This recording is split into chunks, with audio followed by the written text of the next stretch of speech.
दोस्तों, इस कहानी का हीरो एक दिन अनजाने में जमीन पर पड़ी सूखी लकड़ी पर पैर रख देता है। लकड़ी टूट जाती है और अचानक उसका अजीब सिस्टम अनाउंस करता है कि उसने एक भयंकर ड्रैगन की पेटी बना दी है। भाई, ये क्या लॉजिक है? एक सूखी लकड़ी टूटने से ड्रैगन का टिकट कैसे कट गया? लगता है ये सिस्टम थोड़ा सस्ते नशे करके बैठा है। कहानी यही नहीं रुकती। इस लड़के ने एक आम से कॉकरोच को अपने हाथ के पिछले हिस्से से हल्का सा थप्पड़ मारकर पैक कर दिया। बदले में उसे एक तगड़ी डिवाइन स्किल मिल गई जिसका नाम था इमॉर्टल बॉडी। ये उल्टा लॉजिक देखकर खुद सिस्टम भी कंफ्यूज होने लगा कि उसके अंदर कोई और सिस्टम तो नहीं। दरअसल हीरो को एक पैरेलल वर्ल्ड में भेज दिया गया है जहां सब कल्टीवेशन प्रैक्टिस करते हैं, लेकिन दिक्कत यह है कि इसकी स्किल्स एकदम कचरा है। ऊपर से जो सिस्टम इसको मिला है वो पूरी तरह बेवकूफ है। वो हमेशा फालतू और गलत वार्निंग्स देता रहता है जिसका कोई सेंस नहीं बनता। एक दिन जब हीरो आराम से अपनी नींद पूरी कर रहा था, अचानक उसके दिमाग में सिस्टम की एक गूंजती हुई आवाज आई। सिस्टम ने वार्निंग दी कि उसने एक नए किंग रैंक बीस्ट का पता लगाया है जिसका भयंकर नाम इमॉर्टल किंग ज़ेन है। सिस्टम वहां परेशान होकर चिल्लाने लगा कि भागने का कोई टाइम नहीं बचा है, इसलिए तुरंत अपनी आखिरी वसीयत लिख लो। हीरो आंख मलते हुए नींद से उठा और फर्श पर देखा। वहां सामने बस एक आम सा कॉकरोच बैठा था। वो थोड़ा बड़ा और बदसूरत जरूर था, लेकिन हीरो के जूते के सोल से ज्यादा भारी नहीं था। भाई, यहाँ पे तो पूरा सिस्टम ही हैंग हो गया। एक सस्ते कॉकरोच को सीधा किंग रैंक का बीस्ट बोलना सच में राइटर का प्लॉट आर्मर चमकाने का तरीका है। बिना वक्त बर्बाद किए हीरो ने अपना जूता उठाया और उस कॉकरोच को कुचलकर उसकी वहीं पर आसानी से पेटी बना दी। सिस्टम की स्क्रीन पर तुरंत एक खुशी भरा नोटिफिकेशन पॉपअप हुआ कि उसने एक हायर किंग बीस्ट को हरा दिया है। नोटिफिकेशन में लिखा था कि इस इम्पॉसिबल जीत के बदले उसे एक भयंकर overpowered divine talent immortal body मिला है। इसका सीधा मतलब था कि हीरो की कोई भी चोट बिजली की रफ्तार से तुरंत रीजनरेट हो जाएगी। हीरो गुस्से में सिस्टम को सुनाने ही वाला था कि तभी एक ताकतवर एनर्जी की लहर उसके शरीर के अंदर तेजी से घूमने लगी। उसने अपनी मुट्ठियां कसी और पहली बार उसे अपने अंदर एक नई शक्ति का एहसास हुआ। ये शक्ति इस कल्टीवेशन वर्ल्ड की सबसे जरूरी चीज ज़ेनची थी। हीरो को यकीन नहीं हुआ, लेकिन सच्चाई यही थी कि सिस्टम का दिया हुआ ये अजीब बफ पूरी तरह असली था। इस सब के बाद वो नॉर्मल इंसानों के मुकाबले मार झेलने में ज्यादा मजबूत बन गया, लेकिन उसे अपनी असली ताकत छुपाकर शांति से आगे बढ़ना था। इसलिए हीरो ने चुपचाप एक बड़ी लाइब्रेरी में गुप्त मार्शल आर्ट्स मैनुअल्स की निगरानी करने वाले मामूली सिक्योरिटी गार्ड की नौकरी कर ली। उसने लगातार मेहनत करके उन मैनुअल्स को पढ़ा, लेकिन उसकी नेचुरल एबिलिटी सच में बहुत ज्यादा खराब और रद्दी थी। पूरा 1 महीना लगातार ट्रेनिंग करने के बाद भी वो बेसिक मैनुअल को नहीं समझ पाया। जब वो थक कर बाहर जाने वाला था, तभी सिस्टम की आवाज दोबारा आई। सिस्टम ने एक खतरनाक बीस्ट एम्परर के ऑरा को डिटेक्ट किया था। सिस्टम ने ऑर्डर दिया कि तुरंत भाग निकलो, वरना तुम्हारा टिकट यहीं कट जाएगा। हीरो को हंसी आई और उसने सोचा, पिछली बार कॉकरोच को किंग रैंक बताया, इस बार जरूर कोई मच्छर होगा। लेकिन अचानक दुश्मन के स्टैट्स नजर आए। Race, demonic orb of the purple soul, level yellow emperor, talent innate intelligence, hobby इंसानों के मार्शल आर्ट्स पढ़ना। ये डिटेल पढ़कर हीरो घबरा गया क्योंकि ये सच में एक बड़ी प्रॉब्लम लग रही थी। लेकिन किस्मत का खेल देखो, इस अनाड़ी गार्ड ने गलती से उस छोटे येलो एम्परर रैंक मॉन्स्टर को भी आसानी से कुचलकर पैक कर दिया। सिस्टम ने खुश होकर एक नया इनाम डिक्लेयर किया। रिवॉर्ड में हीरो को द 5 डिवाइन एलिमेंट्स और 20 साल का फ्री कल्टीवेशन मिल गया। एक ही झटके में वो सीधा ज़ीनचियन रेन तक पहुंच गया।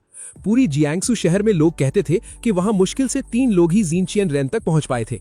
अब हीरो के पास खुद की रक्षा करने के लिए ठोस ताकत आ चुकी थी। थोड़ी देर बाद उसे याद आया कि पिछले रिवॉर्ड में उसे डिवाइन अंडरस्टैंडिंग नाम की एक और एबिलिटी मिली थी।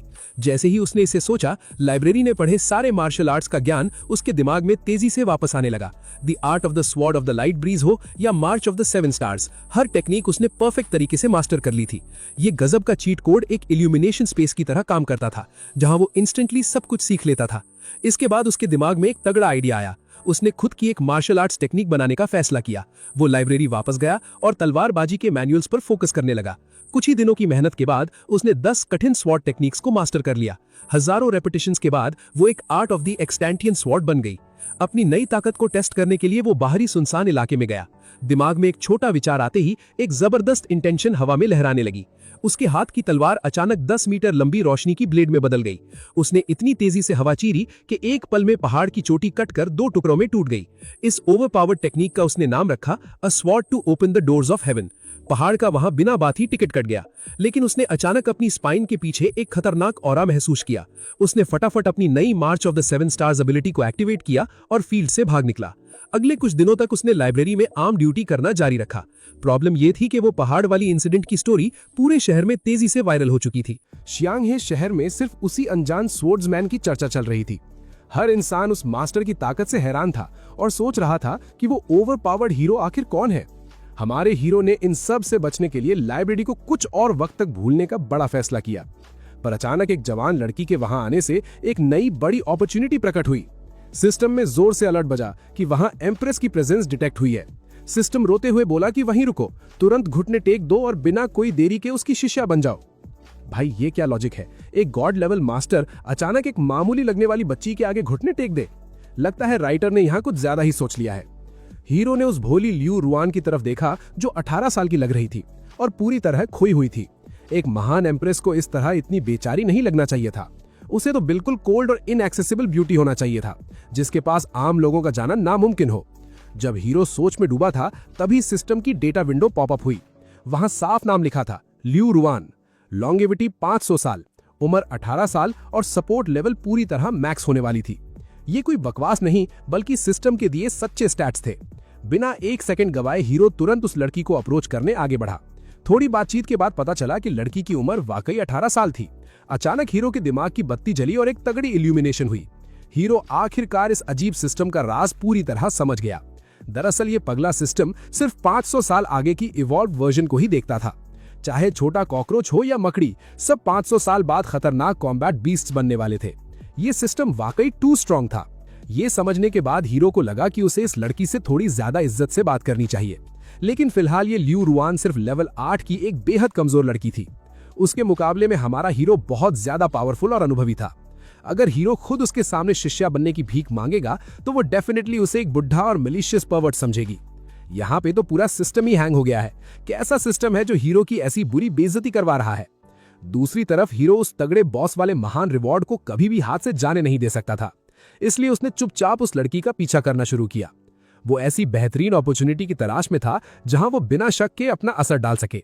उसे ध्यान से ऑब्जर्व करते हुए पता चला कि लियू रुआन दरअसल एक कमाल की सोर्ड्समैन थी, जिसका मास्टर खुद मार्शल आर्ट्स एकेडमी का महान ओनर था। उसकी पूरी जनरेशन की सबसे बड़ी जीनियस वही लड़की मानी जाती थी। ये सिलसिला ऐसे ही चलता रहा जब तक हीरो उस पहाड़ की उस खास जगह तक नहीं पहुंचा जिसे उसने खुद अपनी तलवार से काटा था। हीरो ने हैरानी से सोचा कि क्या ये लड़की असल में उसकी बहुत बड़ी फैन है। तभी हीरो को अचानक याद आया कि उसने भला कब इस सिस्टम के दिए बकवास स्क्रिप्ट को ठीक वैसे ही फॉलो किया था। सिस्टम ने तो उसे दुश्मनों से डरकर भागने को कहा था, पर उसने भागने के बजाय विरोधी की तुरंत पेटी बना दी थी और उसके बावजूद हीरो को उसका पूरा रिवॉर्ड मिला ही था। हीरो उस भोली लियू रुआन का टिकट तो नहीं काट सकता था, पर क्या ये देखना सबसे ज्यादा एंजॉयबल नहीं होगा कि हीरो उस लड़की को खुद का शिष्या बनने की भीख मंगवाए। उस लड़की के पास सच में एक सर्टेन टैलेंट था। इसलिए काली केप और स्ट्रॉ हैट पहनकर हीरो ने अपना नया रूप बदला। वो बिजली की तेजी से उस लड़की के ठीक सामने जमीन पर लैंड हुआ।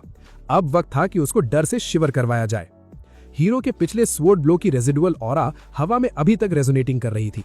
हीरो ने भारी आवाज में कहा कि ये हवा बहुत शोर मचा रही है। क्या मैं ऐसे ही मंबल कर रहा हूं? एक पल में साइलेंस छा गया। लड़की का एक्सप्रेशन रैडिकली बदल गया। उस खतरनाक ऑरा को बुढ़े ने मामूली इशारे से डिसिपेट कर दिया। लड़की ने डरते हुए पूछा कि क्या आप ही महान सुप्रीम सोर्ड्समैन हैं? तभी सिस्टम जोर से चिल्लाया कि एम्प्रेस पास में है, ये अपॉर्चुनिटी एफेमेरल है, तुरंत घुटने टेक दो। हीरो ने सिस्टम को बिल्कुल इग्नोर करके बोला कि तुम्हारे पास कमाल की प्री डिस्पोजिशंस हैं। क्या तुम मेरी अप्रेंटिस बनोगी लियू रुआन?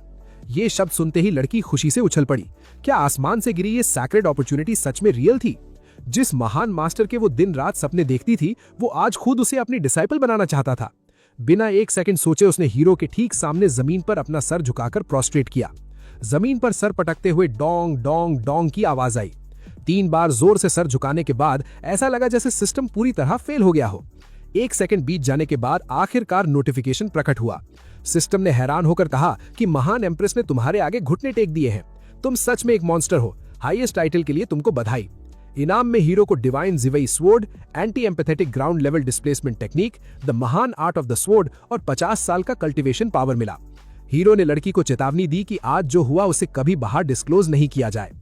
हीरो तुरंत एक सीक्रेट वैली चला गया। सच में रिवॉर्ड्स बेस्ट थे।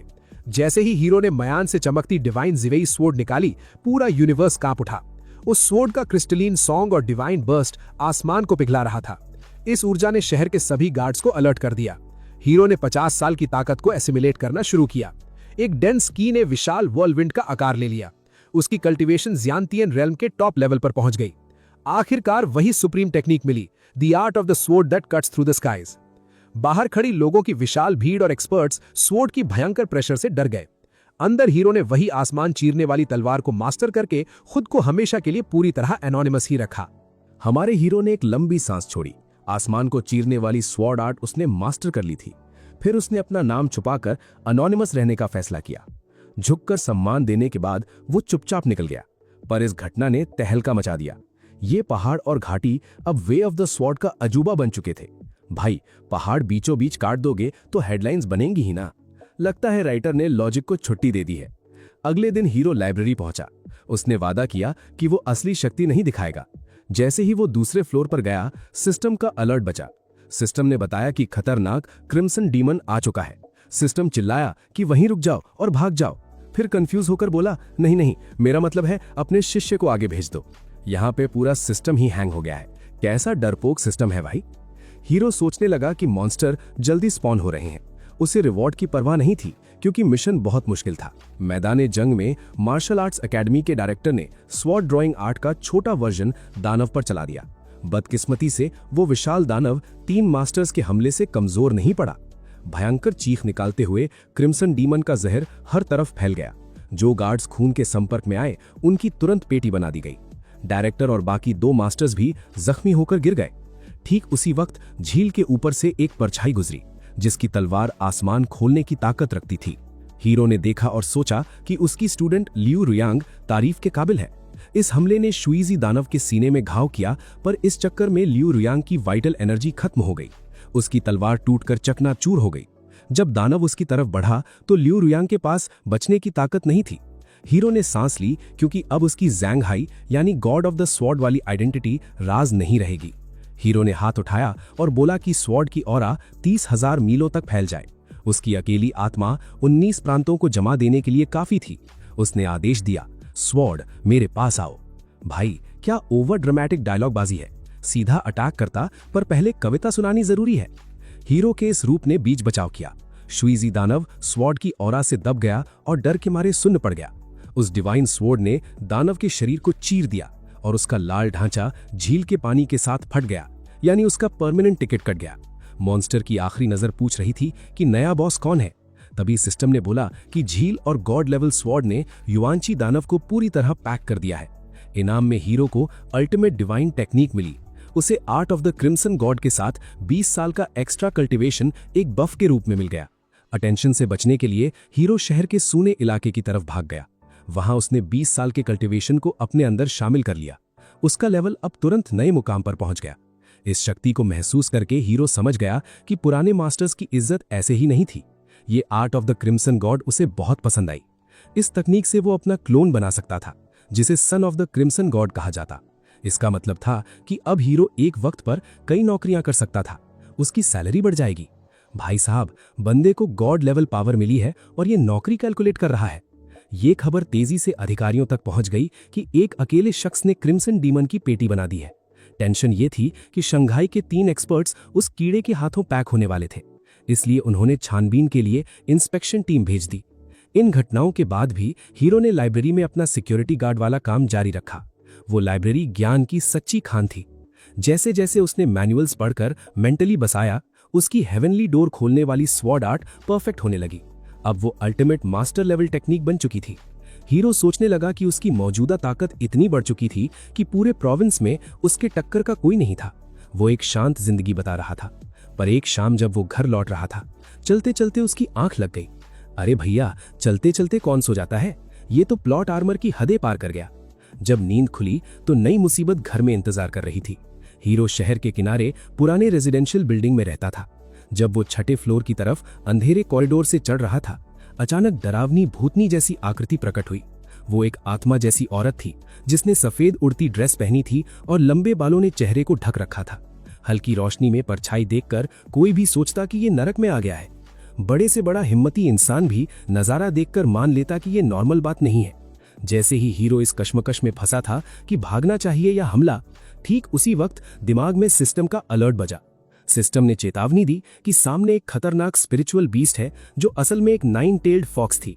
सिस्टम बोला कि समझदार योद्धा वही है जिसे पता हो कब पीछे हटना है, इसलिए वहीं रुको और भाग लो। पर हीरो ने गौर से देखा कि वो सिर्फ एक 9 टेल्ड फॉक्स थी, यानी बेचारी लोमड़ी। हीरो का आत्मविश्वास जाग उठा। उसने अकड़कर लोमड़ी से बोला कि असली मास्टर के सामने बेवकूफी दिखाने की हिम्मत कैसे हुई? मैंने तो देखते ही समझ लिया था कि तुम इंसान नहीं हो। फिर चिढ़कर बोला, भाई तेरा दिमाग खराब है क्या? उसने सिस्टम में चेक किया तो पता चला कि स्पीशीज 9 टेल्ड फॉक्स थी। उसका लेवल जियांतियन रेल्म के इनिशियल स्टेज पर था और स्किल किंग की इल्यूजन थी। भाई ये राइटर थोड़ा ठरकी लग रहा है, ऐसी अजीब स्किल का यहाँ क्या काम? हीरो ने तलवार निकाली और लोमड़ी को धमकी दी। उसने कहा कि जिंदा बचने के लिए तेरे पास 2 रास्ते हैं। पहला, तू अभी मुझे अपना मास्टर मान ले और मेरे इशारे पर काम कर, या फिर दूसरा, मैं तेरा टिकट काट कर तुझे पैंट्री में रखी फर जैकेट में बदल दूंगा। पहले तो लोमड़ी ने चौड़ में आकर कहा कि सच्चा वॉरियर अपमान से ज्यादा बर्बादी पसंद करता है, पर अगले सेकंड वो भीगी बिल्ली बन गई और बोली, आज से आप ही मेरे मास्टर हैं। घर पहुंचने के बाद जब वो शक्तिशाली लोमड़ी चुपचाप सफाई कर रही थी और पोछा लगा रही थी, तब वो बस रोकर हीरो से भीख मांग रही थी कि उस पर दया करे। तो ये लोमड़ी डराने वाले भूतों का नाटक करती थी। जब लोग बेहोश होते तब वो स्पिरिचुअल एनर्जी चूसती थी। उसने नहीं सोचा था कि इस खस्ता हाल नेबरहुड में मास्टर छुपा होगा। भाई ये क्या लॉजिक है? एक बीस्ट झोपड़पट्टी में क्या कर रही है? लगता है राइटर ने ज्यादा सोच लिया। अचानक हीरो ने माथा पीटा। उसे एक बात याद आई। उसने पूछा कि रिवॉर्ड्स कहाँ हैं? बिना इंतजार किए उसने फर वेस्ट वाली एक प्रोडिजी को एम्प्लॉय की तरह काम पर लगा दिया। तभी सिस्टम की आवाज गूंजी। सिस्टम ने अनाउंस किया कि होस्ट को एक्सी-एंटियन कॉन्टेम्पलेशन मेथड मिला है। इसके साथ हीरो को 20 साल का एक्स्ट्रा कल्टीवेशन मिला, जो उसे सीधा ग्रेट मास्टर्स के इंटरमीडिएट लेवल पर प्रोपेल करता है। ये टेक्निक स्पिरिचुअल पावर की डिवाइन टेक्निक थी। लगा कि जीनियस बनना पास खा। अगले दिन हीरो नई पावर्स टेस्ट करने एनफेंग पहाड़ गया। उसे उम्मीद नहीं थी कि वहां लियू रुयांग से मुलाकात होगी। उस वक्त ढलता हुआ ट्वाइलाइट छा गया था। वो अकेली और बेबस लग रही थी और उसकी टॉर्मेंटेड स्पिरिट को हीरो के डिवाइन स्टोन ने कैप्चर कर लिया था। हीरो को महसूस हुआ कि कुछ गड़बड़ है। उसकी ज़ेन ची पूरी तरह क्योटिक और खाली हो चुकी थी। उसकी अप्रेंटिस बस थोड़ी देर में खतरनाक ची डेविएशन का शिकार होने वाली थी। यहाँ पे तो पूरा सिस्टम ही हैंग हो गया। एक टॉप फाइटर ऐसे डेविएशन में कैसे जा सकती है? हीरो ने सोचा कि ये आउट ऑफ क्वेश्चन है। वो अपने रिवॉर्ड को ऐसे ट्रबल में नहीं देख सकता था। दरअसल एक महान सेबर्ड मास्टर, जिसे सेंट ऑफ द स्वॉर्ड कहते थे, उसने आतंक मचा रखा था। ये मास्टर और डिसाइपल का डुओ एक मॉन्स्टर्स पावर रखता था और जहां जाते थे अनडिफीटेड रहते थे। शांगहे शहर की बेहतरीन फाइटर लियू रुयांग को अब सेंट ऑफ द स्वॉर्ड के खतरनाक डिसाइपल का सामना करना था। वो जानती थी कि वो ये लड़ाई नहीं जीत सकती, पर पूरे शांगहे का सम्मान दांव पर था, जिससे उसके ऊपर भयंकर प्रेशर था। हीरो ने सोचा कि जिंदगी आसान नहीं होती, पर जब तक मास्टर जिंदा खड़ा है तब तक डरने की जरूरत नहीं है। ये सोचते हुए हीरो ने उंगली उठाई और सीधा लियू रुयांग की भौं के बीच रख दी। एक सेकंड में हीरो के दिमाग से सेबर की नॉलेज का फ्लो इंस्टेंटली उसके ओशन ऑफ कॉन्शियसनेस में ट्रांसफर हो गया। एक अर्थ लेवल की पावर के सामने ये छोटी मदद कुछ नहीं थी, पर ये लियू रुयांग के लिए काफी थी, जो बफ से स्टन रह गई थी। उसने घुटने टेके और 3 बार प्रोस्ट्रेट करके सम्मान दिया। उसके बाद लियू रुयांग ने घबराहट से बोलना शुरू किया। उसने चेतावनी दी कि मास्टर, आपको नए ग्रेट मास्टर से बचकर रहना चाहिए। सेंट ऑफ द स्वॉर्ड तांगबा का आने का असली मकसद यही है कि वो आपको प्रोवोक करे। हीरो ने हैरानी से पूछा कि क्या वो पागल हो गया है? भाई कैसा विलन है जो बिना रीजन हीरो के पीछे पड़ा है? हीरो ने खुद से पूछा कि क्या उसके माथे पर ट्रेजर चेस्ट लिखा है जो उसे चैलेंज किया जाए, पर ठंडे दिमाग से सोचने पर उसने खुद को शांत किया। वैसे भी आज तक किसी ने उसकी असली शक्ल नहीं देखी थी। उसे बस इतना करना था कि वो ट्रिप पर चला जाए और मामला सेटल हो जाएगा। इस आइडिया के बारे में सोचते हुए हीरो ने ट्रेनिंग रोक दी और इस खतरनाक गिलेटीन से खुद को निकाल लिया। अगले कुछ दिनों तक वो लाइब्रेरी के दूसरे फ्लोर पर समय बिताता रहा। लाइब्रेरी के कोने में वो अपने क्रिम्सन गॉड की टेक्निक का अभ्यास कर रहा था। डिवाइन स्टोन की मदद से इस टेक्निक को मास्टर करना आसान हो रहा था। जब वो थक गया तो थोड़ा रिलैक्स करने के लिए एक शॉर्ट वीडियो एप्लीकेशन ओपन की, पर वीडियो फीड ने उसके होश उड़ा दिए। वो नई अनाउंसमेंट थी जिसमें बताया गया कि सेंट ऑफ द स्वॉर्ड और उसका शिष्य शांगहे अराइव हो गए हैं। उस सेंट का नाम तांगबा था और डिसाइबल का नाम श्याओयू था। हीरो ने खुद को तसल्ली दी कि सब ठीक है, पर तभी दिमाग में सिस्टम का मैसेज आया। सिस्टम चिल्लाया कि एक अर्थ लेवल के एक्सपर्ट को डिटेक्ट किया गया है। तलवार का वो ताकतवर दानव श्याओयू प्रकट हुआ है। इस बार सिचुएशन इतनी खराब थी कि एम्प्रेस भी इस ताकत का सामना नहीं कर पाएगी। सिस्टम रोते हुए बोला कि वहीं रुको और भाग लो। हीरो हैरान रह गया और सोचा कि क्या दुश्मन अर्थ लेवल का है? अगर ऐसी बात है तो खबर ने हीरो की नींद उड़ा दी थी। उसने कैलकुलेशन किया, अगर वो अपनी सारी ताकत निकाल दे तो उसके master saint of the sword का नामो निशान मिटाना मुश्किल नहीं होगा। पर तभी उसके तेज दिमाग में फ्लैश ऑफ जीनियस आया। उसने पूछा कि क्या उसकी अप्रेंटिस पहले से ही अपनी जगह बचाने के लिए नहीं लड़ रही? इसके अलावा ये कहाँ मैंडेटरी था कि दुश्मन की पेटी बना दी जाए? एक सिंपल डिफीट भी काफी थी। इस नए प्लान के बारे में सोचते हुए वो अरीना की तरफ भागा। इस वक्त स्टेडियम लोगों से भरकर क्रैक होने की कगार पर था। दुनिया की आंखें इस इवेंट पर टिकी थी। हीरो ने स्टेज पर खड़े श्याओयू को देखा। इन्फॉर्मेशन शीट प्रकट हुई। नाम श्याओयू, उम्र 517 साल, लेवल श्यांतियन, इनिशियल स्टेज परफेक्ट। वो पिटाई के लिए बेकरार था। ठीक उसी पल स्टेज पर मौजूद लियू रुयांग और वो अहंकारी श्याओयू एक ही वक्त में अपना अल्टीमेट अटैक लॉन्च करते हैं। एक इंस्टेंट में उनकी चमकती ब्लेड्स एक दूसरे से दर्जनों बार क्लैश करती हैं। उन दोनों की खतरनाक और डेडली ऑरा जब उनकी ब्लेड मास्टरी के साथ कंबाइन होती है तो वो असल आर्ट ऑफ द स्वॉर्ड के पिनिकल को दर्शाती है। देखते ही देखते स्टेज पर हालात एक भयंकर फाइट में बदल जाते हैं, जहां दोनों एक दूसरे की पेटी बनाने के लिए बेकरार थे। लगातार दर्जनों राउंड लड़ने के बाद भी दोनों फाइटर्स ताकत में परफेक्टली इक्वल साबित हो रहे थे। उस तकराहट की वजह से दोनों फाइटर्स पहले से ही गहरे जख्मों से कवर हो चुके थे। तभी वहां एक वायलेंट एक्सप्लोजन होता है, जिसकी ताकत से दोनों टकराकर ऑपोजिट डायरेक्शन में रिट्रीट करते हैं। वो नया लड़का अचानक पागलों की तरह जोर जोर से हंसने लगता है, आसमान की तरफ देखकर रोर्स निकालता है और डार्क साइड में चला जाता है। उसकी तलवार से निकलने वाली ऑरा अब इनक्रेडिबली वायलेंट बन चुकी थी। ऐसा लग रहा था जैसे वो स्वॉर्ड्समैन मास्टर की सबसे सीक्रेट टेक्निक को वहां यूज करने वाला है, जिसका नाम है युआन ज्ञान गित्ज़ुन। ये वही अटैक है जिसे the sword that opens the doors of haven कहते हैं। हीरो की दी हुई ट्रेनिंग बेकार नहीं गई। लियू रुआन ने बिना डर के तलवार आग में झोंक दी। चमकती ब्लेड का रेडियस अनस्टॉपेबल था। वो सीधा शियोरयू के अहंकारी चेहरे की तरफ उड़ रहा था। अगले ही पल अरीना में विशाल एक्सप्लोजन गूंज उठा। टक्कर के असर से उड़ने वाली धूल ने पूरे डुअल अरीना को अपने घेरे में कवर कर लिया। कई मिनट बाद धूल छटी, तब दोनों फाइटर्स की सिलुएट विजिबल हुई। शियोरयू की तलवार टूट चुकी थी और वो घुटने के बल जमीन पर गिरा था। चेहरा पीला पड़ चुका था और वो खांस रहा था जैसे उसका टिकट कटने वाला हो। वहीं दूसरी तरफ लियू रुआन गर्व से खड़ी थी। उसने तलवार की नोक शियोरयू की भौहों के बीच पॉइंट की थी। जीत आखिरकार मुकम्मल हुई। दर्शकों की सीढ़ियों से कान फाड़ देने वाली चीख उठी। पूरा अरीना लियू रुआन का नाम पुकार रहा था। वहीं दूसरी तरफ हीरो अपनी सीट पर बिल्कुल आराम से कंफर्टेबल पोस्चर में बैठा था।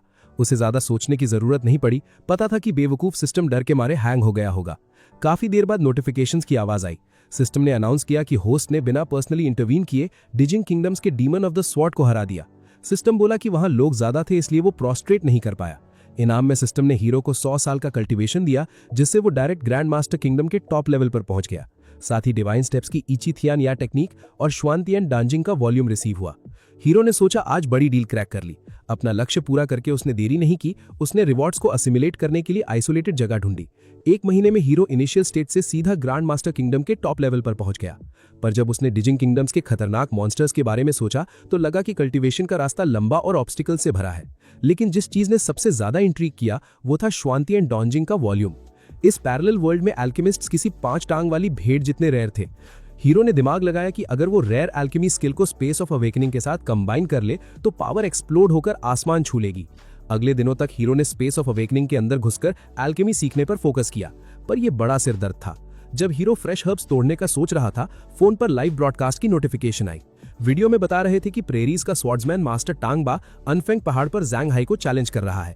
हीरो ने सोचा उसे रिवॉर्ड मिल चुका है, इसलिए इस मैटर में मिक्स होने का मन नहीं था। पर टांग बा की गालियां अब सच में अनबेरेबल हो चुकी थी। खबर थी कि यह पिछले कई दिनों से चल रहा था। हीरो सोचने लगा कि वो कब तक इससे बचेगा। तभी लाइव फीड में एक जानी पहचानी सिलुएट गुजरती दिखी। वो उसकी लॉयल शिष्या लियू रुआन थी। लियू रुआन ने टांग बा की आंखों में देखकर कड़े शब्दों में इंसल्ट करना शुरू किया। लियू रुआन बोली कि टांग बा के कर्म यंग जनरेशन के लिए एक सबक है। उसकी नजर में टांग बा सस्ता जोकर था। लियू रुआन की बातें डेवास्टेटिंग क्रूअल्टी से कम नहीं थी। टांग बा पहले ही फेड अप था और सबके सामने ह्यूमिलिएट होने पर चेहरा रेत से पीला पड़ गया। अगले सेकंड उसकी तलवार लियू रुआन की तरफ पहाड़ गिरने जैसी भयंकर ताकत से फेंकी गई। इस सडन अटैक से लियू रुआन पूरी तरह पैक होने की हालत में गिर पड़ी। भाई ये कैसा घमंडी बुड्ढा है, छोटी बच्ची पर इतना भयंकर हमला। ये लड़की लॉयल जरूर थी पर विस्टफुलनेस की कमी थी। जिस पल शॉकवेव लियू रुआन का टिकट काटने वाली थी, वहां की स्पेस अचानक ट्विस्ट होने लगी। वॉइड को चीरते हुए एक ब्लैक सिल्वेट प्रकट हुआ और लियू रुआन के सामने खड़ा हो गया। हीरो ने दुश्मन को घूरा।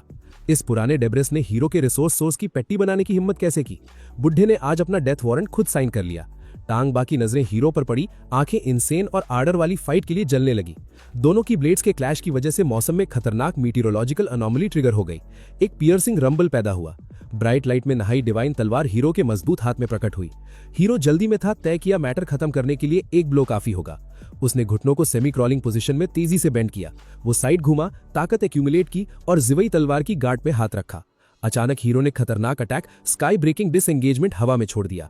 इस टेक्निक ने एक ही पल में अनंत और मर्डरस इंटेंट को कंडेंस कर दिया। ये देखकर अहंकारी टांग बा का चेहरा डर से डिकम्पोज हो गया। टांग बा ने तुरंत आखिरी बचाव टेक्निक अनलीश की, जो परफेक्टली मास्टर की हुई कन्वर्जन्स ऑफ 10,000 ब्लेड्स थी। उसके शरीर से भयंकर ऑरा निकलकर आसमान में फैलने लगी। आसमान में तलवारों की मिरियाड स्वर्ल करने लगी। दृश्य टेरिफाइंग था, जैसे काले बादलों ने आसमान कवर कर लिया हो। एक तरफ तेज मूवमेंट और दूसरी तरफ शांत इमोबिलिटी से स्ट्राइकिंग कॉन्ट्रास्ट बन गया। टांग बा ने 2 उंगलियां जोड़ी और स्वॉर्ड एनर्जी की विशाल नदी बहने लगी, किसी कैटेक्लिज्म की तरह जहां आसमान और समुद्र कोलैप्स कर रहे हो। उसी पल हीरो का हाथ दुश्मन के रिंकल्ड व्रिस्ट पर पड़ा। डैजलिंग स्वॉर्ड लाइट चमकी, जिसने पहाड़ों और नदियों को भयंकर शक्ति से दबाकर पूरी साइलेंस में रिड्यूस कर दिया। दोनों तरफ की स्वॉर्ड एनर्जी की लहरें एक दूसरे से एक डेफिनिंग क्रैक के साथ टकराईं। वो टक्कर किसी घंघोर थंडर जैसी पावरफुल थी। एक ही पल में एक भयंकर ब्लाइंडिंग लाइट स्टेडियम में चमकी, जिसने सबकी आंखें चौंधिया दी। उस लाइव डायरेक्ट ब्रॉडकास्ट की कैमरा फीड पूरी तरह सफेद पड़ गई। ऐसा लगा जैसे स्क्रीन पर किसी ने सफेद पर्दा डाल दिया हो। वहां मौजूद सारे स्पेक्टेटर्स डिलीरियम में थे और खुशी से झूम रहे थे। कुछ देर बाद आखिरकार धूल ने वहां से हटना शुरू किया। अब लोग उस तबाह हो चुके बैटलफील्ड को साफ देख सकते थे। भाई, ये क्या लॉजिक है? एक मामूली तलवार की टक्कर से पूरा ब्रॉडकास्ट सिस्टम हैंग कर दिया। पहाड़ की चोटी और रिच खंडर में तब्दील हो चुकी थी। वो घाटी बुरी तरह रेज हो चुकी थी और इस तबाही के बीच हमारा हीरो आराम से हेवन और अर्थ के बीच खड़ा था। उसकी शक्तिशाली डिवाइन स्वॉर्ड खुशी से वाइब्रेट कर रही थी। वहीं दूसरी तरफ अहंकारी टैंग बा हवा में फ्लोट कर रहा था, लेकिन उसके होठों के कोने से गहरे लाल निशान बह रहे थे। बुड्ढे का चेहरा डर के मारे पीला पड़ चुका था। उसके हाथ की खास तलवार राख में बदलकर उठ चुकी थी। तलवार का सिर्फ छोटा सा गार्ड बचा था। टैंग बा ने कांपती आवाज में आखिरकार हार मान ली। उस थके हुए बुढ़े की आंखों से चमक हमेशा के लिए जा चुकी थी। उसने देखा कि कैसे तलवार की धूल उंगलियों के बीच से डिस्पर्स हो रही है। ये साफ था कि दोनों फाइटर्स सेम लेवल पर नहीं थे। ये टैंग बा के लिए टोटल ह्यूमिलिएशन थी। यहाँ पे तो बुढ़ा सीधा जमीन पर आ गिरा, पूरा सिस्टम ही हैंग हो गया। हमारे हीरो के दिमाग में एक बात चल रही थी। उसे इस एपिक फाइट के बाद माइनर रिवॉर्ड तक नहीं मिला। ये लड़ाई बेकार थी। अपनी स्टूडेंट ल्यू रुयान से बात करने और इंस्ट्रक्शंस देने के बाद हीरो वहां से लौटने की तैयारी कर रहा था। जाते जाते उसने बुढ़े पर टॉन्ट मारा। हीरो ने कहा कि बुढ़े, तुमने लगातार दिनों तक मेरी बेइज्जती की थी। अब जब मैं जा रहा हूं तब बेहोश होकर गिर मत जाना। हीरो की बची हुई इमेज धीरे धीरे डिसिपेट होने लगी और स्टारलाइट की तरह चमकी। डिसिपेट होने से पहले असली सच बाहर आया। टैंग बा का चेहरा अचानक डर से फ्रीज हो गया। बुढ़े की आंखें फटी रह गईं जब पता चला कि वो सिर्फ एक क्लोन था। भाई, क्या चल रहा है? सामने वाले ने अपनी पूरी ताकत लगा दी और ओवरपावर्ड हीरो ने टाइम पास के लिए क्लोन भेज दिया। बुढ़े ने हैरानी से सोचा कि क्या वो सच में क्लोन था। असल स्वॉर्ड गॉड की मेन बॉडी अपनी जगह से हिली तक नहीं थी। टैंग बा ने रोते हुए सोचा कि उसने पूरी जिंदगी का अनुभव लगा दिया, फिर भी एक क्लोन को टक्कर नहीं दे पाया। कंफ्यूजन, टेरर और शर्मिंदगी दिमाग में घूमने लगी। अजीब क्योटिक थॉट्स का तूफान उठने लगा, जिसकी वजह से पूरा सर चकराने लगा। वो डेज में फंस गया और रेज तेजी से बढ़ रहा था, जिसने उसे आपा खोने पर मजबूर कर दिया और मुंह से लाल लिक्विड बाहर आया। उसने सोचा कि स्वॉर्ड गॉड जियांग मेरी औकात एक कीड़े से भी कम है। ये सोचते ही उस घमंडी सेंट ऑफ द स्वॉर्ड का दिल टूट गया और फेंटेड हो गया। उसका मार्शल हार्ट टूट चुका था। दूसरी तरफ असली हीरो ने लाइब्रेरी बॉक्स में आंखें खोली। इस इवेंट के बाद अनफेंग माउंटेन को valley of the sword God का नाम मिला। हीरो को लगा था कि यह किस्सा खत्म हो चुका है। वो वापस अपनी एल्केमी प्रैक्टिस पर फोकस करने का प्लान कर रहा था। तब तक सिस्टम का नोटिफिकेशन दिमाग में गूंजा। सिस्टम बोला कि तुमने सेंट ऑफ द स्वॉर्ड को इतना परेशान किया कि उसका टिकट कट गया। सिस्टम ने वार्न किया कि उसने होस्ट के खिलाफ डेडली हेट्रेड डिटेक्ट की थी, जो स्वॉर्ड डीमन की तरफ से आ रही थी। सिस्टम ने एडवाइस किया कि होस्ट तुरंत किसी डिसाइपल को भेजे ताकि वो उस डीमन की पेटी बना दे। हीरो ने हैरानी से सोचा कि क्या वो बुढ़ा इतना मीन था, पर हीरो को लगा कि उसने ये फेमिलियर सिनेरियो पहले देखा था। उसे याद आया कि खतरनाक डीमन का नाम श्याओ था। लगता है राइटर ने दिमाग लगाना बंद कर दिया। वही प्लॉट आर्मर ट्रैक दोबारा शुरू कर दिया। कहानी में ट्विस्ट आया जब श्याओ ने भयंकर कसम खाई। उसने चिल्लाकर कहा कि वापस लौटकर शहर वालों की पेटी बना देगा। उसने ये बात इतने जोर से कही कि रूफ पर खड़े हीरो ने धमकी क्लियर सुन ली। हीरो ने रूफ से नीचे झांकते हुए सार्केज्म में कहा कि तुमने बात तो अच्छी कही, लेकिन तुम्हारी किस्मत खराब है क्योंकि तुम कभी लौट ही नहीं पाओगे। एक सेकंड में श्याओ के पैरों के नीचे से ग्लेशियल शिवर शरीर में दौड़ गई। उसे एक्सट्रीम डेंजर का एहसास होने लगा।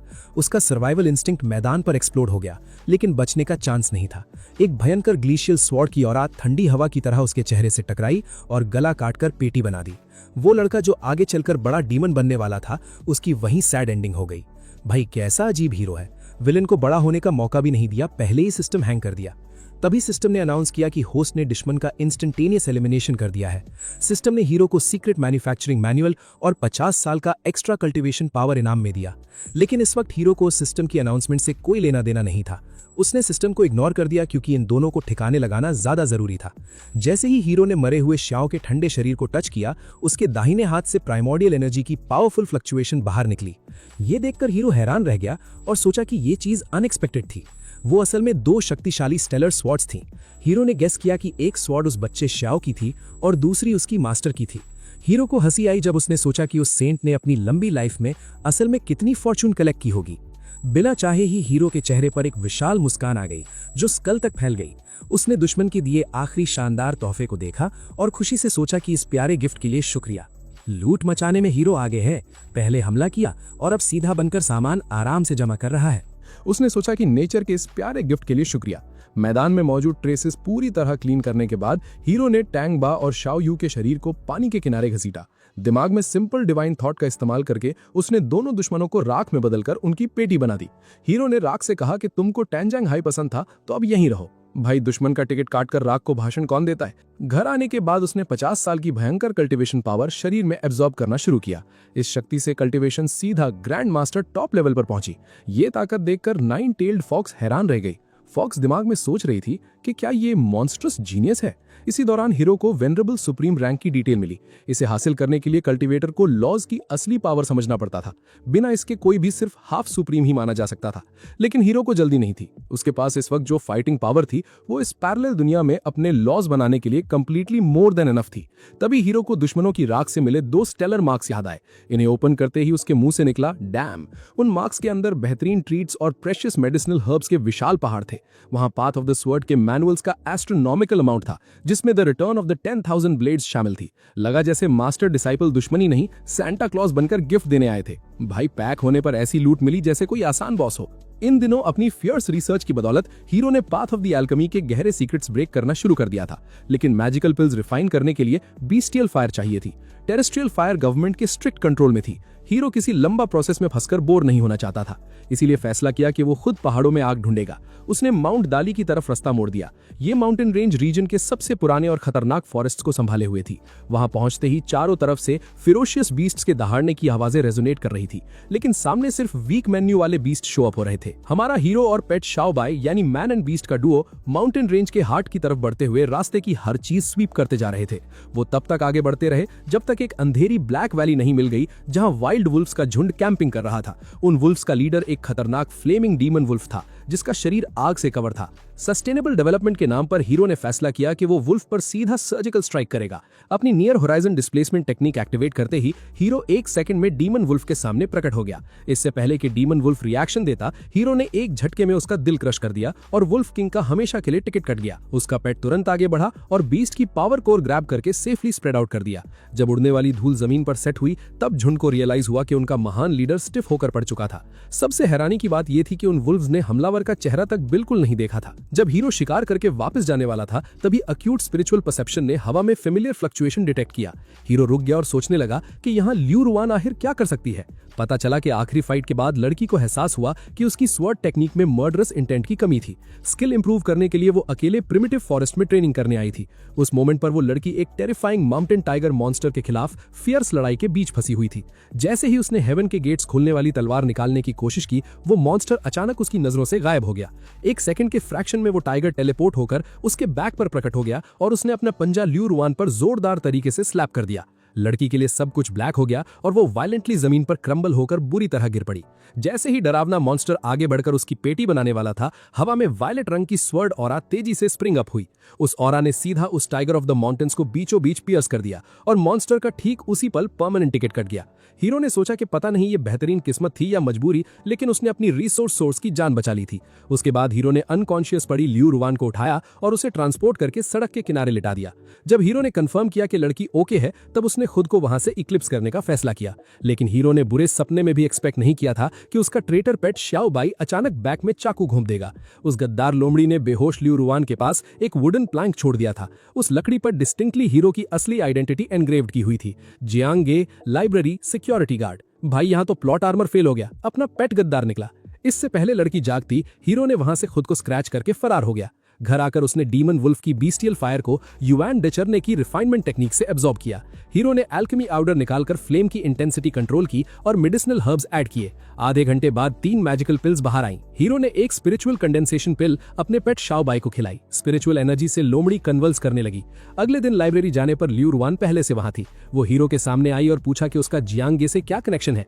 इस अचानक इंटेरोगेशन से हीरो हैरान था कि क्या उसने आज पूरा सच डिस्कवर कर लिया था। जब लियू रुआन की आंख खुली, उसने लकड़ी की तख्ती देखी जो शाओ बाई ने चालाकी से छोड़ी थी। उस पर लिखा था कि लाइब्रेरी का आम गार्ड ही महान गॉड ऑफ द स्वॉर्ड है। जाहिर था वो लड़की हीरो को ढूंढने आई थी, पर हीरो ने ताकत रिवील करने से मना कर दिया। उसने भोलेपन से पूछा कि देवी जी परेशानी क्या है? अगर मेरा स्वॉर्ड गॉड से कनेक्शन होता तो मैं यहाँ गार्ड क्यों होता? लड़की शर्मिंदा होकर माफी मांगने लगी, पर हीरो की नजरें श्याओ बै पर पड़ी जो डर से व्राइथिंग कर रही थीं। हीरो का सिक्स्थ सेंस समझ गया कि कहानी में गड़बड़ है। उसने लोमड़ी को धमकाया कि रुक, मैं तेरा सिस्टम हैंग करूंगा। रिवान के जाने के बाद हीरो ने एल्केमी रिसर्च के लिए एडवांस बुक्स ढूंढी, पर लाइब्रेरी में ट्रीटीज ऑफ द पिल्स के बगल में बिगनर्स की रद्दी मैनुअल्स थीं। हीरो ने खुद से कहा कि वो बिना चाहे बड़ा एल्केमिस्ट बन गया है। आज उसने चिल करने का सोचा।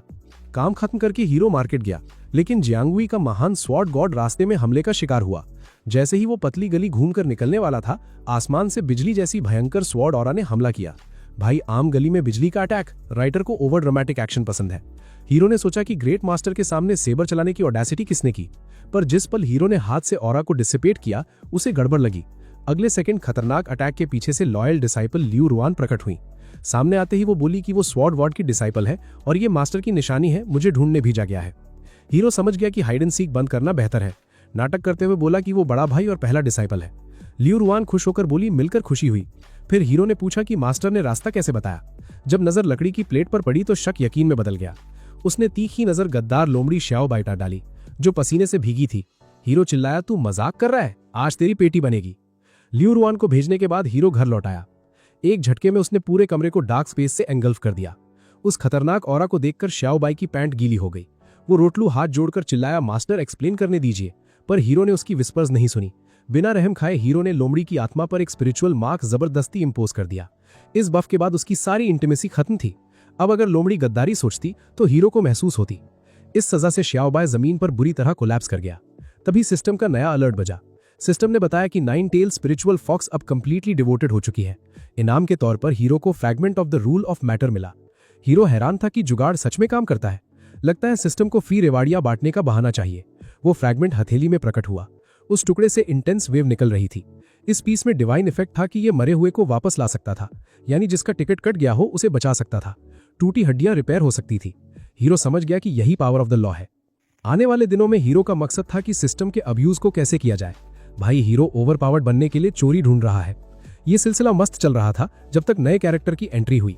लाइब्रेरी में हीरो सरप्राइज था कि उसे नया पार्टनर मिला है, पर जिस पल हीरो ने लड़के को देखा, सिस्टम का स्ट्राइडेंट अलार्म एक्सप्लोड हुआ। सिस्टम ने वॉर्न किया कि सामने grand master of formations leak wing खड़ा है। सिस्टम रोते हुए चिल्लाया कि सारे बड़े दुश्मन इसी के पीछे क्यों आते हैं, यहां से निकलो। सिस्टम खुद की बेइज्जती करवा रहा है। ये चूहा है क्या? हीरो ने डेटा पढ़ा। लीक विंग, लॉन्जेविटी 519 साल थी। लेवल वेनरेबल अर्थली किंगडम की बिगनिंग स्टेज पर था। सामने खड़े बहरूपिये ने हाथ मिलाते हुए कहा, हेलो, मेरा नाम लीक विंग है, उम्मीद है हम अच्छे से काम करेंगे। हीरो अंदर हंस रहा था कि तू लीक विंग है तो मैं पोप हूं। राइटर ने डिस्गाइज का बकवास लॉजिक लगाया है। लेवल साफ दिख रहा है। हीरो जानता था जब कोई दूर होता है मास्क पहनता है। उसने उसे अनमास्क नहीं किया। उसके बजाय हीरो ने एंथुजियाज्म के साथ बातचीत शुरू की। अचानक दिमाग में आइडिया आया, क्या उसने राइट वे का ओरिजिनल सूत्र रिसीव नहीं किया था? प्लान था कि अगर हीरो मास्टर ऑफ फॉर्मेशंस को हराकर फ्लैट पिट दे तो क्या सिस्टम से रिवॉर्ड्स की वेव नहीं मिल जाएगी? इस प्लान के आते ही हीरो कोना ढूंढने भागा ताकि मैजिक फॉर्मेशन सीक्रेटली स्टडी कर सके, पर उसकी मेंटल स्ट्रेंथ बार बार लीक विंग पर फोकस हो रही थी। जैसा सोचा था वैसा ही हुआ। बहरूपिया लड़का खानदान के स्टूपिड रूल्स के खिलाफ बोलने लगा कि ज्ञान सिर्फ मर्दों को मिलेगा, औरतों को नहीं। उसने चिढ़ के कहा कि मैं यंग लेडी इन रूल्स की परवाह नहीं करती। प्लॉट ट्विस्ट, लड़का असल में लड़की निकली। गजब स्क्रिप्ट। उसने ठाना कि वो वानजेन डायग्राम पर कब्जा जरूर जमाएगी और टाइम पास नहीं करेगी। उसके बाद हीरो ने अपनी एनर्जी सिर्फ मैजिक फॉर्मेशंस की इंटेंस ट्रेनिंग में लगा दी। हीरो ने नए ज्ञान को इल्यूजरी किंगडम ऑफ अवेकनिंग के साथ कंबाइन किया। साथ ही उसने ओल्ड स्वॉर्ड मास्टर के प्रेशियस ट्रेजर का यूज किया। इन सबको मिलाकर हीरो की राइट वे की मास्टरी जायंट की रफ्तार से बढ़ने लगी। वो आसानी से मास्टर लेवल की थ्रेशोल्ड को टक्कर मारने वाला था। पर उधर लीक विंग की आंखों में हीरो सिर्फ गुड फॉर नथिंग गार्ड बन चुका था, जो आंखें बंद करके ध्यान का नाटक करता था। हीरो मुस्कुराया और मन में सोचा, बेचारे प्राणी, जब मैं अकाउंट सेटल करूंगा तो रोते हुए सामने भीख मत मांगना। आखिरकार एक दोपहर जब मैनेजर बाहर था, हीरो की कॉन्शियसनेस ने मैजिक फॉर्मेशंस की सटल वेव डिटेक्ट की। क्लियर था कि लीक विंग अपना एक्शन लेने की तैयारी में थी। उस लड़की ने जो मायाजाल बिछाया वो पावरफुल फॉर्मेशन ऑफ इल्यूजन था। हीरो ने अंदाजा लगाया कि वो रात का इंतजार कर रही है ताकि गार्ड्स को न्यूट्रलाइज करके चोरी कर सके। पर इस मायाजाल में अजीब बात यह थी कि उस फॉर्मेशन की लहरें सीधा हीरो की तरफ क्यों बढ़ रही थी। असल में बात यह थी कि ये भोली भाली और बेवकूफ लड़की हीरो को सिर्फ एक आम सा कमजोर गार्ड समझने की सबसे बड़ी भूल कर बैठी थी। उसे सच्चाई का बिल्कुल भी अंदाजा नहीं था कि वो असल में खुद ग्रेट रिफ्लेक्शन वाले महान गॉड ऑफ द स्वॉर्ड को सीधा चुनौती दे रही है। वो अहंकारी लड़की अपनी सबसे ताकतवर फॉर्मेशन की असली पावर को उस रात चोरी से ठीक पहले आम हीरो पर ही टेस्ट करना चाहती थी। अचानक बिना किसी आवाज के हीरो के ठीक आसपास की सारी नॉर्मल स्पेस तुरंत ही एक टेरिफाइंग हेल जैसी बेहद डरावनी और खतरनाक जगह में तब्दील हो गई। भाई ये क्या लॉजिक है? एक आम गार्ड को रास्ते से हटाने के लिए इतनी मास्टर लेवल और भयानक टेक्निक पूरी तरह से वेस्ट कर रही है। हीरो ने अपने मन में हैरानी से सोचा कि यह सच में बहुत ही अजीब और पागलपंती वाली बात है। तुम सीधा मैदान में सबसे शक्तिशाली इंसान पर सबसे पहले हमला करने की बेहुदी हिम्मत कर रही हो। पर हीरो ने ठीक अगले ही सेकंड उसके उन सारे छोटे मोटे और बेकार ट्रिक्स को एक ही पल में पियर्स करके पूरी तरह से कचरा साबित कर दिया। हीरो ने अपनी शक्तिशाली डिवाइन स्टोन का असरदार इस्तेमाल करके ली किंग की असली लोकेशन को उस इल्यूजनरी फॉर्मेशन के बनने से बहुत पहले ही एक्यूरेटली लोकेट कर लिया था। और जब वो लड़की वहां दूर अंधेरे में खड़ी अभी भी अपने सुनहरे सपनों में खोई हुई थी और आने वाली जीत की खुशी में आराम से झूम रही थी, ठीक तभी हीरो ने चुपचाप मुस्कुराते हुए अपने हाथ से एक बेहद मामूली सा इशारा किया। हाथ को ठीक से हल्के से हिलाते ही वहां की सारी हवा में डिवाइन कॉन्शियसनेस की एक बेहद भयानक और ताकतवर लहर तेजी से उठी और वो पूरा डरावना इल्यूजरी नरक किसी पतले और कच्चे शीशे की तरह टूटकर हवा में उड़ गया। ये बिल्कुल नामुमकिन सा अजीब नजारा देखकर ली किंग की पूरी हालत खराब हो गई और उस जोकर जैसी अहंकारी लड़की की लोअर जॉ तुरंत जमीन पर आकर धड़ से गिरी। उसे बिल्कुल भी ठीक से समझ नहीं आ रहा था कि एक रद्दी सा आम लाइब्रेरी गार्ड उसकी सबसे ताकतवर और लाजवाब मास्टर लेवल फॉर्मेशन को आखिर इतनी आसानी से आखिर कैसे तोड़ सकता है। इसके अलावा शक्तिशाली हीरो ने वहां से दूर खड़े रहकर उसके होंठ पढ़कर उसका असली मैसेज भी बिना सुने समझ लिया था। हीरो ने गुस्से में तीखा टॉन्ट मारा कि अगर तुम्हारी घटिया टेक्निक में इतनी बड़ी गड़बड़ है तो जाओ और ठीक से जाकर अपनी ट्रेनिंग करो, और अगर तुम छोटी सी सस्ती हार के बाद रोने वाले हारे हुए खिलाड़ी हो तो ऐसे गेम में आओ ही मत। तभी अचानक से हीरो के दिमाग में तेजी से चमक उठी और बढ़िया सिस्टम की जोरदार आवाज आई। सिस्टम ने हैरानी से चिल्लाते हुए जोर से कहा कि हे भगवान, यहां बैठकर होस्ट ने बिना कोई बड़ी मेहनत किए the great master of formations को हाथ के एक छोटे से इशारे से अपना कूल पूरी तरह से खोने पर मजबूर कर दिया है। सिस्टम ने बहुत ज्यादा तारीफ करते हुए कहा कि यह बेहद शानदार और वाकई में एक लाजवाब काम था। हमारे ताकतवर होस्ट को इस लाजवाब और भयानक काम के लिए बहुत बड़ी बधाई हो। इनाम के रूप में बढ़िया हीरो को fragment of the law of thunder और उसके ठीक साथ ही 7 stars of the great bear की बेहतरीन और कीमती डायग्राम प्राप्त हो चुकी है। इस शानदार और मैजिकल बफ को देखकर हीरो खुशी से झूम उठा। हीरो ने पूछा कि तुम्हारा ये बचकाना और छोटा सा नाटक आखिर क्या है? तुम आखिर इस बंद लाइब्रेरी के तीसरे फ्लोर पर ऐसी अंधेरी रात में क्या ढूंढ रही हो? हीरो ने थोड़ा गुस्से और बेहद भारी सार्काज़म में हंसते हुए उससे जोर से पूछा कि आखिर छोटा अस्पताल खुद रास्ते की चैरिटी का मजाक कैसे उड़ाएगा?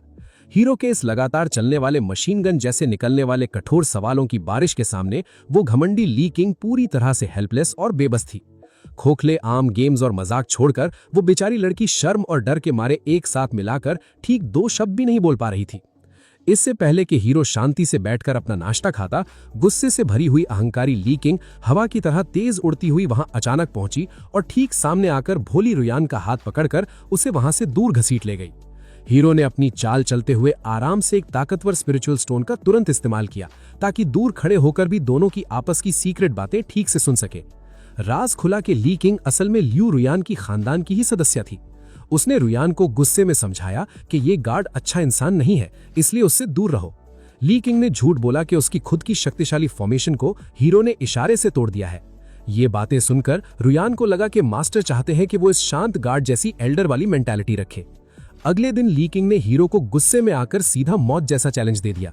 अगर वो जीती तो हीरो शहर छोड़ देगा, वरना वो झुककर उस हीरो को मास्टर मान लेगी। मैदान पर आते ही लड़की ने एम्बुश एक्टिवेट कर दिया। हीरो ने उंगलियों से हवा में सर्कल्स ड्रॉ किए। वहां विशाल ग्रेट फॉर्मेशन ऑफ एक्सॉर्सिज्म प्रकट हुई, जिसका रंग गहरा लाल था। एक डेफनिंग डेटोनेशन आई और ली किंग की बेकार फॉर्मेशन गीले कागज की तरह डिसइंटीग्रेट हो गई।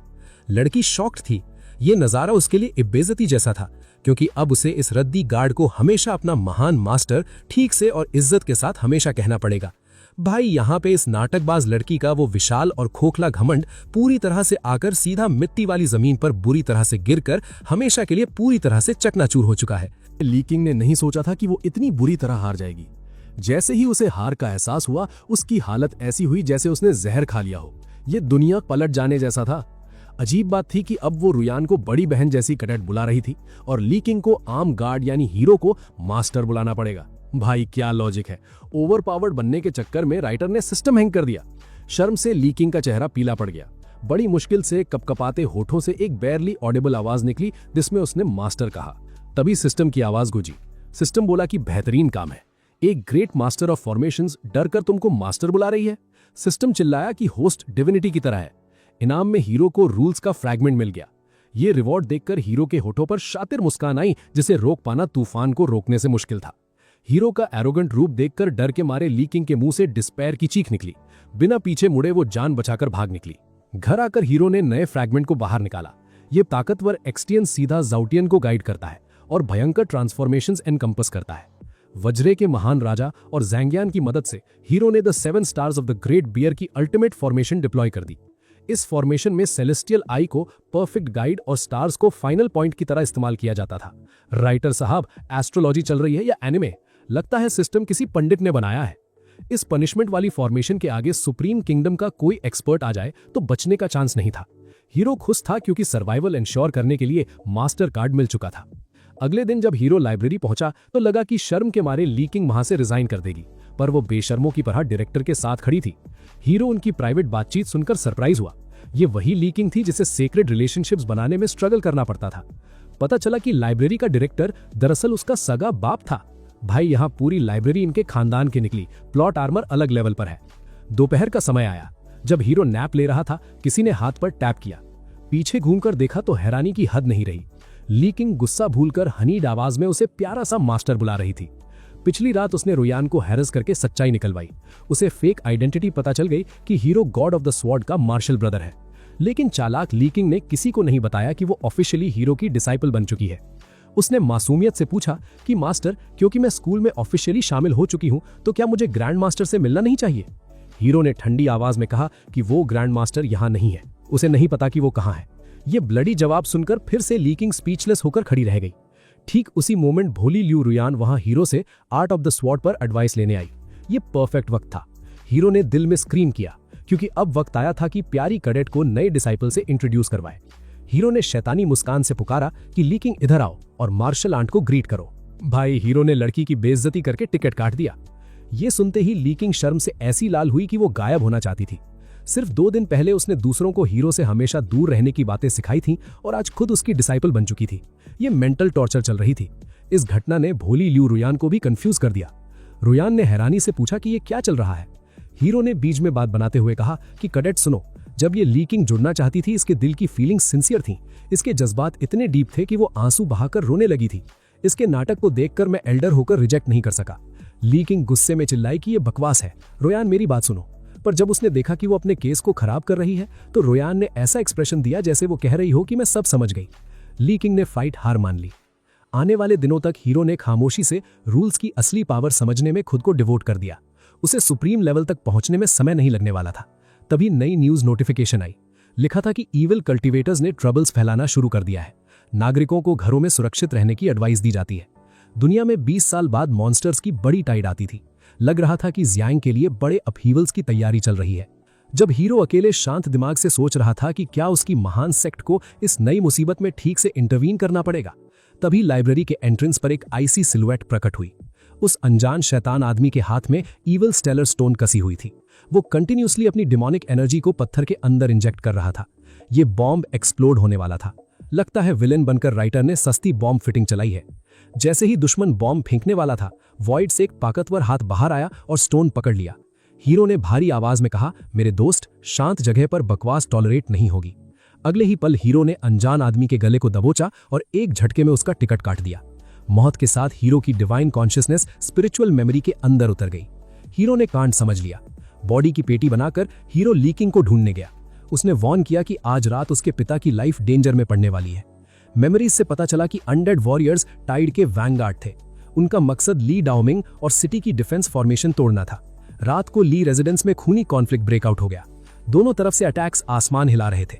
रात भर लड़ाई चली और डॉन की पहली लाइट में जंग खत्म हुई।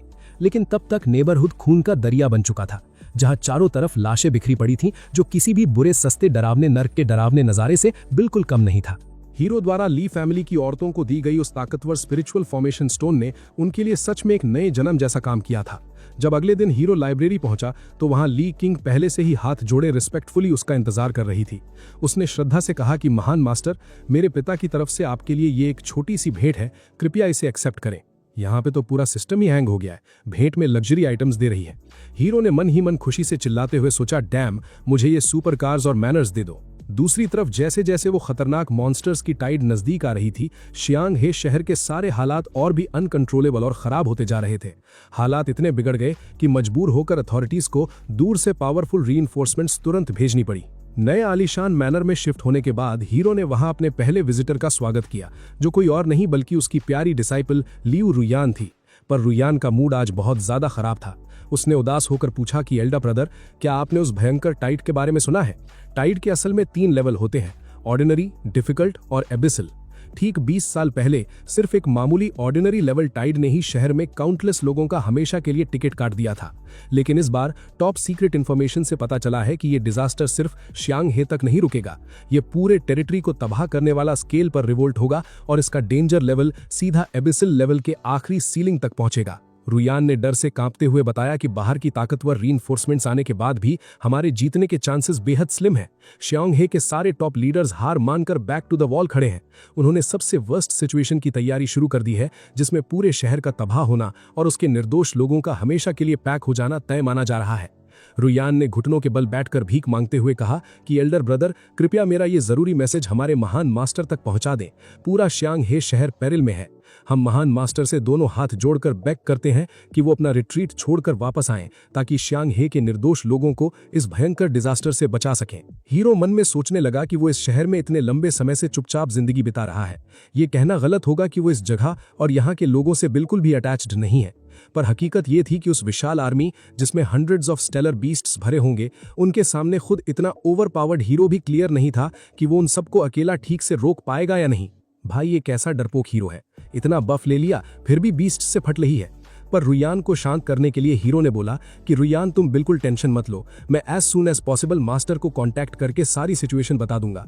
लियू रुयान के रोते हुए वहां से निकल जाने के बाद हीरो ने शांति से एक लॉन्ग साई ली। जैसे ही रुयान बाहर गई, हीरो के शार्प सेंसेस ने तुरंत नोटिस किया कि 2 सिनिस्टर औराज उसका चुपचाप पीछा कर रही थी। हीरो समझ गया कि ये दोनों इविल लोग पक्का उसी खतरनाक ग्रुप के मेंबर्स हैं जिन्होंने ठीक कुछ दिन पहले लाइब्रेरी को धमाके से उड़ाया था। हीरो ने बिना टाइम वेस्ट किए एक्शन लिया और एक ही इंस्टेंट में हवा में रेड स्वॉर्ड्स का शक्तिशाली फ्लैश चमक उठा। इससे पहले कि वो दोनों दुश्मन कोई घटिया चाल चलते या रिएक्ट भी कर पाते, उनके सिर धड़ से अलग होकर ठीक जमीन पर रोलिंग कर रहे थे और दोनों का वहीं परमानेंट टिकट कट गया। हीरो ने तुरंत अपनी एबिलिटी से उनकी सोल सर्वे की। इन्फॉर्मेशन से उसे पता चला कि ये सारे घटिया इंडिविजुअल्स एक भयंकर और ईविल सेक्ट के थे जिसका नाम चुशिन कल्ट था। उनका सबसे करंट प्रायोरिटी टारगेट और कोई नहीं बल्कि खुद शियांग हे का महान गॉड ऑफ द स्वॉर्ड था। पर प्रॉब्लम यह थी कि जिन 2 शैतानों की अभी पेटी बना दी थी, वो दोनों इतने लो लेवल के एम्प्लॉइज थे कि उन्हें मास्टर प्लान के बारे में ज्यादा कुछ नहीं पता था। हीरो ने सोचा कि ठीक है, इस मैटर को वो बाद में टेक केयर कर लेगा। वक्त के साथ शहर की हवा में मौजूद मैजिकल एनर्जी दिन ब दिन और ज्यादा कियोटिक और अनस्टेबल होती जा रही थी। उस डार्क एनर्जी के असर से सारे आम म्यूटेटेड बीस्ट्स अब पर्टिकुलरली बेहद फिरोशियस और ब्लडथर्स्टी बन चुके थे। उन खतरनाक और पगलाए म्यूटेटेड बीस्ट्स की वजह से होने वाली ट्रबल्स अब पूरे शियांग हे शहर में आग की तरह ब्रेकआउट हो रही थी।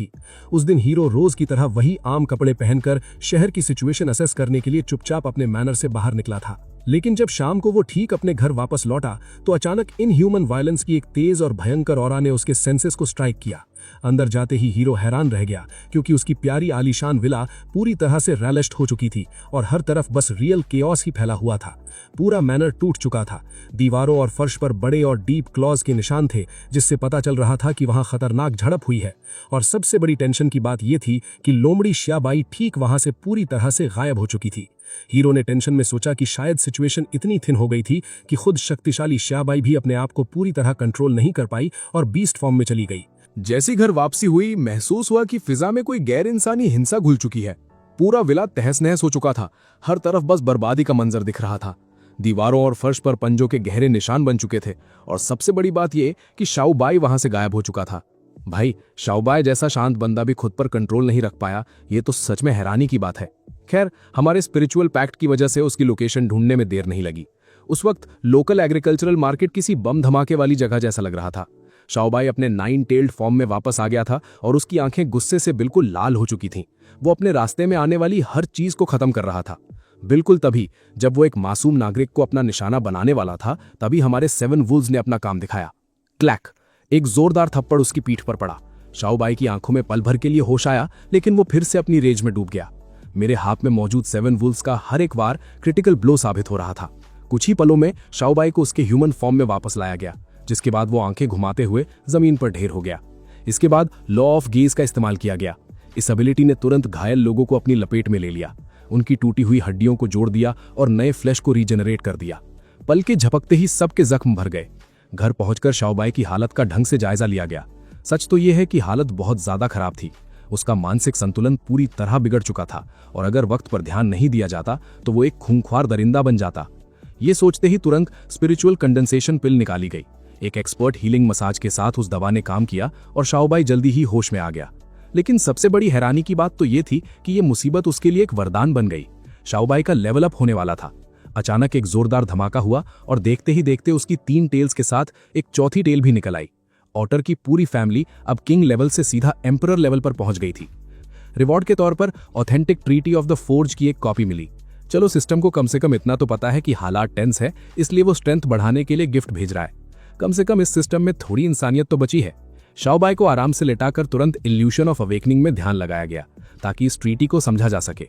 ये ट्रीटी रेंटेयर का एक अनमोल खजाना थी, जिसमें डिवाइन वेपन्स बनाने के सारे सीक्रेट तरीके लिखे थे। अगर दिल किया तो एक और डिवाइन स्वॉर्ड भी फॉर्ज की जा सकती थी। मगर दिक्कत यह है कि हाई लेवल वेपन बनाने के लिए उतने ही हाई लेवल मटेरियल्स की जरूरत होती है, जो फिलहाल सिर्फ एक सपना ही था। पर रुको, 9 टेल्ड फॉक्स का ख्याल आते ही दिमाग की बत्ती जली। क्राफ्ट्समैनशिप की रहस्यमयी आर्काइव्स में लिखा था कि 9 टेल्ड फॉक्स के शरीर का हर हिस्सा बेशकीमती ट्रेजर होता है। यहां तक कि उसका छोटा बाल भी बेहद यूजफुल माना जाता था। ये सोचते ही उसने नया मास्टर प्लान बनाया। सोती हुई शाओबाई की तरफ देखते हुए हीरो आहिस्ता से उसकी पूंछ के सिरे पास पहुंचा और चुपचाप बाल काट लिए। भाई, ये क्या लॉजिक है? ओवरपावर्ड बनने के चक्कर में बेचारी लोमड़ी के बाल काट रहा है। हीरो ने authentic treaty of the forge को बारीकी से पढ़ा और समझ लिया। जब हीरो उन सफेद बालों में अपनी स्पिरिचुअल एनर्जी इन्फ्यूज कर रहा था, अचानक बालों की सतह पर मिस्टीरियस रून्स प्रकट होने लगे। देखते ही देखते वो मामूली बाल हजारों स्टील नीडल्स में बदल गए, जिनकी चमक ग्लेशियल ग्लो जैसी खतरनाक थी। आखिर में उसने इस खतरनाक सेट में एक एडवांस्ड मैकेनिज्म जोड़ दिया। इस तरह एक सीक्रेट, एक्सक्विजिट और यूनिक वेपन ऑफिशियली तैयार हो गया। हीरो ने इस अस्त्र का नाम गर्व से यी बाओ यूलिया नीडल्स रखने का ऐलान किया। भले ही ये हथियार सियांटियन इंडम के किसी भी एक्सपर्ट की आसानी से तुरंत ही पेटी बना सकता था, लेकिन हीरो को इस सच का अंदाजा नहीं था कि यही यी बाओ यूलिया नीडल्स आगे चलकर चूशन कल्ट के दुश्मनों को रिपेंड करने के लिए उसकी सबसे सीक्रेट बूट बनने वाली थी। अगले दिनों में श्यांगहे शहर में हलचल तेजी से बढ़ चुकी थी। शहर के लोग रिलेंटलेसली अपने बचाव के लिए एक विशाल डिफेंसिव फोर्ट्रेस बनाने में दिन रात एक कर रहे थे। एक अजीब मॉरल एटमॉस्फेयर ने हर इंसान के दिल को एनवेलप कर लिया था। पर तभी अचानक वहां पर एक बेहद शैटरिंग र्यूमर हवा में फैलने लगी। उस अफवाह ने लिटरली पूरे शहर के लोगों के दिमाग में आग लगा दी थी। खबर आई कि श्यांगहे का महान गॉड ऑफ द स्वॉर्ड वापस आ चुका है और वो valley of the sword God में मौजूद है। जब हीरो ने अपने घर की बड़ी स्क्रीन पर लाइव इमेजेस देखी तो उसे आंखों पर विश्वास नहीं हो रहा था। वो वहां बैठा कंप्लीटली हेल्यूसिनेट कर रहा था। आखिर हीरो को इस बड़ी बात का पता कैसे नहीं था? पर जब लाइव इमेजेस में ब्लैक ड्रेस पहने हुए सिलुएट को क्लियरली देखा गया तो पता चला कि वो अनजान इंसान बिल्कुल महान हीरो जैसा ही दिखता था। वो हीरो की शक्ल का एग्जैक्ट क्रैश्ड पोर्ट्रेट लग रहा था। हीरो ने गुस्से में सोचा कि ये घटिया बकवास है। कोई दुश्मन उसका रूप धारण करके इम्पोस्टर बन चुका था। यहां पे तो पूरा सिस्टम ही हैंग हो गया। ओरिजिनल हीरो टीवी देख रहा है और नकली जलवे बिखेर रहा है। खबर सुनते ही सारे लोग पागलों की तरह valley of the sword God की तरफ निकल पड़े। यहां तक कि पुलिस और मार्शल आर्ट्स एकेडमी के बड़े एक्सपर्ट्स भी मैदान पर ठीक इकट्ठे हो गए थे। वो सब वहां महान गॉड ऑफ द स्वॉर्ड की वापसी एडमायर करना चाहते थे। पर वहां खड़ा इम्पोस्टर अपनी क्रशिंग ऑरा छिपाने की कोशिश नहीं कर रहा था। उसकी टिरानिकल स्वॉर्ड ऑरा फ्रेनेटिकली हवा में स्टर कर रही थी, जैसे वो स्टॉल लगा रहा हो। भाई, ये क्या लॉजिक है? गॉड ऑफ द स्वॉर्ड मेले का मदारी बन गया है। भीड़ में सबसे पहले जिसने इम्पोस्टर की असलियत पर ध्यान दिया वो हीरो की लॉयल डिसाइपल लियू रुयान थी। उसे तुरंत महसूस हुआ कि वहां कुछ गड़बड़ रिंगिंग कर रही है। उसने हैरानी से मन ही मन सोचा कि मास्टर वापस आए हैं। अगर ऐसा है तो हम डिसाइपल्स को भनक कैसे नहीं लगी? इसके अलावा स्टेज पर खड़े इंसान की ऑरा मास्टर की शांत ऑरा से टोटली डिफरेंट थी। असल मास्टर की शख्सियत तो महान रेक्लूस सेज जैसी शांत थी।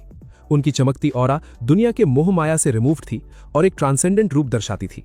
लेकिन ये नकली इंसान पावर को ऐसे निकाल रहा था जैसे उसके पास कोई एबिलिटी हो जिसे डिस्प्ले करना कंप्लीटली अलाउड ना हो। जैसे जैसे जमीन पर लोगों की संख्या बढ़ती जा रही थी, false god of the sword ने आवाज अहंकार के साथ प्रोजेक्ट किया। उसने ऐलान किया कि उसने इस शहर को कितनी बार तबाही से बचाया है, तो अब वक्त आ गया है कि वो मेहनत के बेनिफिट्स को आराम से रीप करे।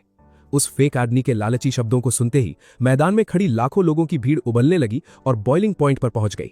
उन भोले लोगों ने अलायंस में अपने पास मौजूद सारे कीमती गुड्स नकली हीरो के कदमों में रखने शुरू कर दिए। तभी अचानक वहां पर एक ठंडी स्क्रीमिंग आवाज गूंजी, तुम सब यहीं शांति से खड़े रहो। यह आवाज रुयान की थी।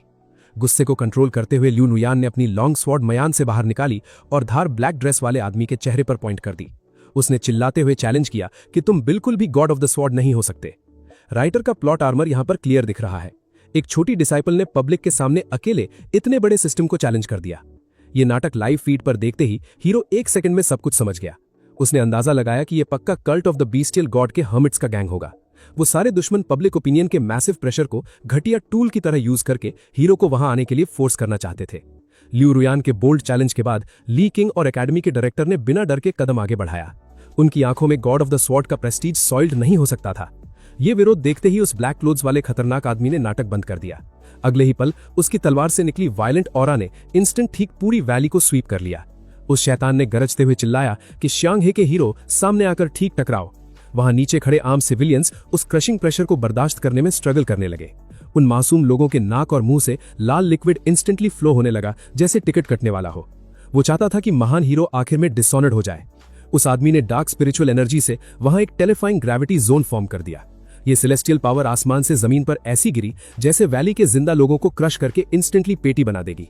पर तभी हराइजन पर एक भयंकर पर्पल ग्लो आकर ठीक उसके सीने पर स्ट्राइक होने वाली थी। दोस्तों, इससे पहले कि वो नकली बहरूप या होश वापस ला पाता, पर्पल ग्लो हजारों किलोमीटर की दूरी एक सेकंड में तय करके उसके सामने आकर खड़ी हुई। उस ग्लो को देखते ही नकली शैतान का दिल धड़कना बंद हो गया। जब तक डर के मारे वो कोई रिएक्शन देता, बहुत देर हो चुकी थी। ओवरपावर्ड हीरो की चमकती महान डिवाइन स्वॉर्ड जीवेई ने आसमान से हजारों बिजलियों की भयंकर फ्यूरी को एक साथ अनलीश किया और पल भर में दुश्मन के सीने को बुरी तरह चीर दिया। तुरंत वहां ब्लैक रोब पहने हुए नया शक्तिशाली सिलुएट प्रकट हुआ और उसने दुश्मन की टॉर्सो में धसी खतरनाक ब्लेड एक झटके में आराम से बाहर निकाल ली। नए आने वाले शख्स की ब्लैक रोब नकली दुश्मन जैसी सेम थी, लेकिन उसके शरीर से जो स्पिरिचुअल प्रेशर रिलीज हो रहा था, उसने पिछले प्रेशर को हर लेवल पर पीछे छोड़ दिया। भाई, ये क्या लॉजिक है? सेम कपड़े पहनकर एंट्री ली है ताकि कंफ्यूजन बढ़ जाए। राइटर का सिस्टम हैंग है। वहां विशाल कैनियन की टेंशन हमेशा के लिए डिसिपेट हुई।